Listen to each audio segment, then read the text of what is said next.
Snow, ice, and freezing conditions can transform a field into a completely new experience, and it will test your abilities as an airsofter. Winter is honestly one of my favorite times to play, but mainly because I'm not sweating my face off, and about a fifth of our community agrees. Learning how to thrive in these environments is the aim for this series about mastering winter airsoft, and in today's lesson we'll be giving you the fundamental information you need in order to dominate within frigid arenas.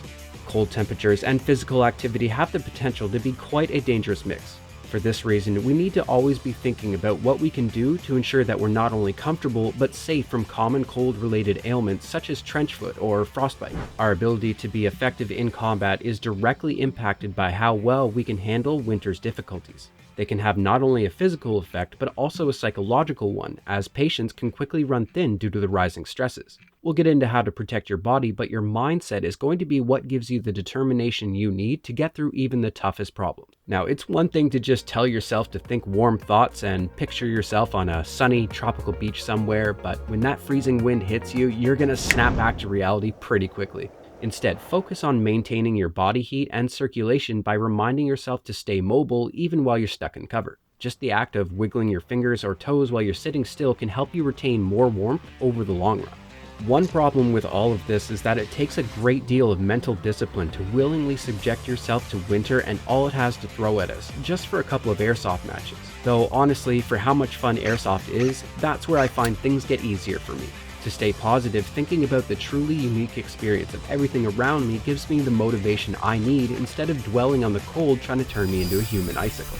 When the going gets tough, remind yourself why you got into the sport in the first place and how each time you get through it, you'll be better prepared for the next match. Unfortunately, a positive mentality can only get us so far, so let's discuss the things that actually keep us warm, our clothing.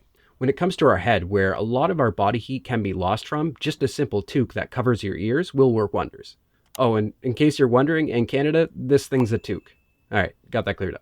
The material of the articles you choose matters a lot, as cotton is known for its exceptionally poor performance in the cold. Wool, synthetics, and fleece are all much better suited for chilly weather. For more complete protection of your head and face, a balaclava can perform well too, but keep in mind that the moisture in your breath will get trapped in the mask and can start to freeze over time.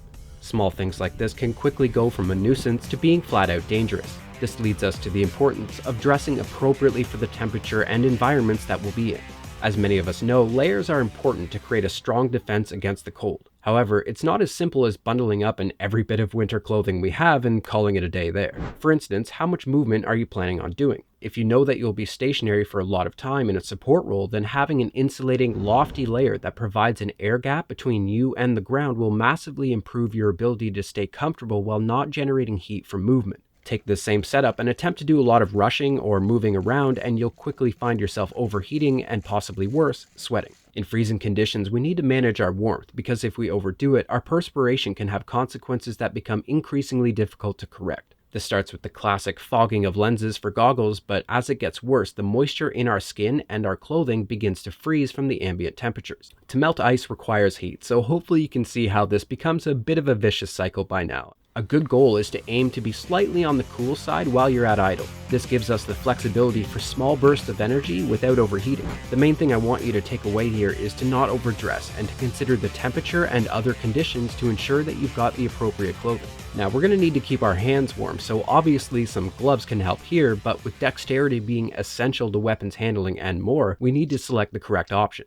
Traditional winter gloves are bulky and insanely restrictive, so aside from keeping our hands warm between matches, these won't do us much good. Instead, go for a thinner pair, but if you need the extra protection against the cold, a simple liner can help by going underneath and won't be too restricted. This principle can be applied to many parts of our gear to keep things insulated. Also, winter airsoft presents a huge problem in that our hands are needed to hold the weapons and use our gear, which will likely be cold from the ambient temperature. Your hands will quickly lose heat in these conditions, so be cautious when warming them back up, and always do so gradually, as your ability to sense your skin being burned will be hampered. But what about our feet? An easy and common way to protect them is to pack a few sets of spare socks. If your footwear is waterproof, which it should be, this is especially important as your sweat will struggle to escape through evaporation.